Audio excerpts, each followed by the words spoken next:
राजधानी भुवनेश्वर घटी एक हृदय विदारक और भयानक सड़क दुर्घटना। विलंबित राति मंचेश्वर रु पाहाड़ आड़क जाउथिबा एक हाइवा ट्रक NH16 उपरे आतंक सृष्टि करथिला। सूचना अनुसार एक कार रे दादा और झियारी जाउथिबा बेले हाइवा ट्रक टी कार को धक्का देथिला, किंतु धक्का परे ट्रक अटकी नथिला बरं कार टी को रास्ता उपरे प्राय 600 मीटर पर्यंत घोषाड़ी नहीं द्रुत बेगरे आगकू बढ़ी चलीथिला।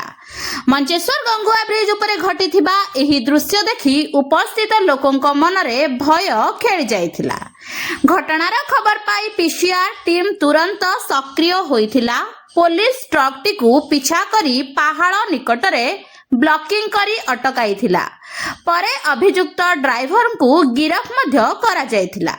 दुर्घटना रे कार रे थिबा सुब्रत पट्टनायक और तांको झियारी आद्याशा आहत होइछंती। उभयंको तुरंत डाक्तरखाना रे भर्ती करा जायछि एवं तांकर चिकित्सा चलिछि। पुलिस अभियुक्त ड्राइवर जगमोहन गुप्ता को गिरफ करी तदंत आरंभ करिछि। एही घटना पुणी थरे राजधानी रे बेपरुआ गाड़ी चालना को नहीं बड़ प्रश्न सृष्टि करुछि।